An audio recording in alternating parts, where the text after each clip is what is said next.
Hi everyone, we're going to be looking at some algebra tables here, and we're going to be devising the algebra formulas that go with each of these algebra tables. Now they're a bit more complicated than the ones that you've looked at before. There's quite a few gaps in all three of them, and we're going to be looking at these three tables, coming up with our rule which goes with that table, and then using our rule to help us to fill in all of the gaps.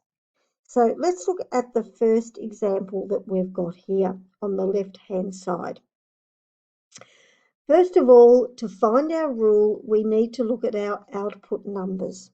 So what we're going to do here is we're going to look at our output numbers. Remember, Y stands for the output numbers, and see what they increase by as we go down. We can see that the first three numbers increase by 3 each time.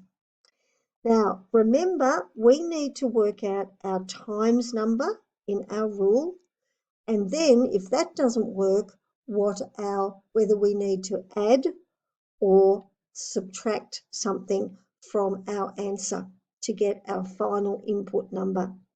So the first thing that we do is, in finding what these numbers go up by, that tells us our multiplication number. So the first part of our rule is going to be times 3. Once I've got that, I'm going to try it out on my first input number. So 1 times 3 gives me 3. But I've got 1 here. What am I going to do to get back to 1? Am I going to add or am I going to subtract? Well, clearly, I'm going to subtract 2. 3 minus 2 gives us 1. So this means that our rule is going to be times 3 minus 2. Now, before we do anything else, we're going to write our rule as an algebra formula. Now, remember, Y stands for my output number, so I write that down first. Y is equal to, now we have to times our input number by 3. So it's 3 times the input number. Remember, X stands for our input number. So it's 3X, 3 times X, and then we minus 2. So this is our algebra formula that we use to work out all of our output numbers in our table. We're going to also use it to work out our input numbers from the output numbers. So let's go and let's complete our table. All right, we'll start with 4. 4 times 3 gives us 12. 12 minus 2 gives us 10. 5 times 3 gives us 15. 15 minus 2 gives us 13. 10 times 3 gives us 30. 30 minus 2 gives us 28. 100 times 3 gives us 300. 300 minus 2 gives us 298. Now we're going to have to work backwards with our rule. Work out our input number from our output number. Now, to do this, what we need to do is we need to do the inverse operations in our original rule, and we need to do them in the opposite order that we did them in the original rule. So our original rule here was times 3 minus 2. Now the first thing I have to do is the opposite of minus 2. Now the opposite of minus 2 is plus 2. And then the second thing I have to do is the opposite of times 3. The opposite of times 3 is divided by 3. So to work backwards from our output number to our input number, I'm going to have to plus 2 and then divide by 3. So let's start with 25. 25 plus 2 gives me 27. 27 divided by 3 gives me 9. Now 37. 37 plus 2 gives me 39. 39 divided by 3 gives me 13. And there's our first table completed. Okay, let's look at our second table now. Once again, we're going to start with our output numbers and see what they increase by. So we look at this first set here. 12 plus 4 gives me 16.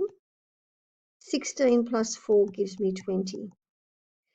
So remember, this value that the output numbers are going up by will tell us our times number.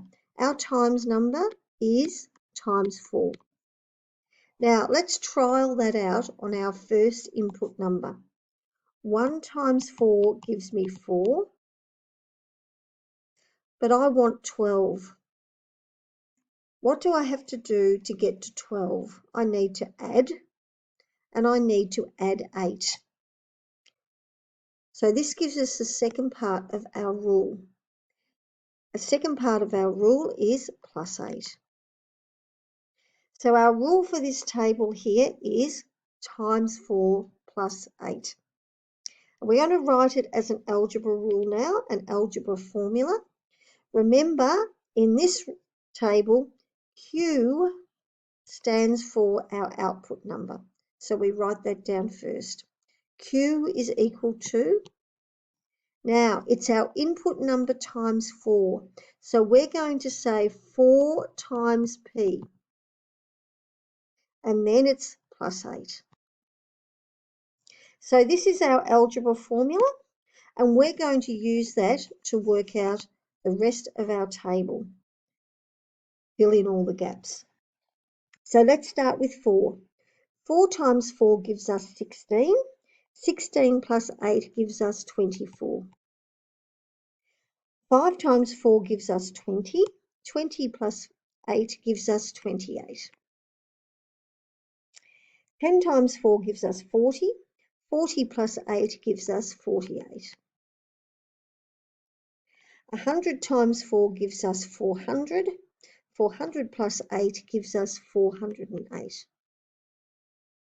Now, once again, we're going to work backwards to work out our input number from our output number. Now, we're going to do the inverse operations of our operations in our original formula, and we're going to do them in the opposite order. So the first thing I have to do is I have to find the inverse of plus 8, which is minus 8. And then the inverse of times 4 is divided by 4.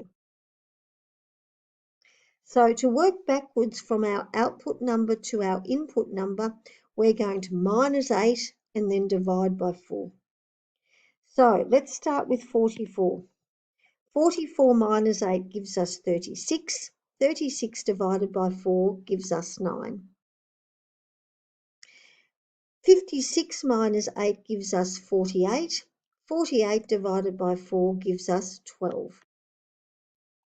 So there's our algebra table completed. Finally, let's go on to our third table. Once again, let's start with the output numbers and see what they are going up by. 7 plus 8 gives me 15. 15 plus 8 gives me 23. So this tells me that my times number is 8. Let's try that in our first input number. 1 times 8 gives me 8, but I want 7. So to go from 8 to 7, I have to minus 1. So the second part of my rule is minus 1. So for this table, I need to times 8 and minus 1 to get our output number from our input number. Before we do that, let's write our rule as an algebra formula. So first of all, remember Y stands for the output number, so we write that down first. And our output number is equal to our input number times 8. So it's going to be 8 times X. Remember, X stands for our input number, and then minus 1. So there is our algebra formula. Let's use it now to complete the rest of our table. So let's start with 4. 4 times 8 gives me 32. 32 minus 1 gives me 31. 5 times 8 gives me 40. 40 minus 1 gives me 39. 10 times 8 gives me 80. 80 minus 1 gives me 79. 100 times 8 gives me 800. 800 minus 1 gives me 799. So now we're going to work backwards. We're going to work backwards from our output number to our input number. And we're going to use the inverse operations in the opposite order. So the first thing I'm going to do here is the opposite of -1, which is +1. And then the second thing I'm going to do is I'm going to do the opposite of -8, which is divided by 8. So to get our input number from our output number, we're going to add 1 and then divide by 8. So let's start with 71. 71 plus 1 is 72. 72 divided by 8 is 9. 95 plus 1 gives us 96. 96 divided by 8 gives us 12. So there is our completed table, our third algebra table. This is the method that we use for finding the rules for any algebra table.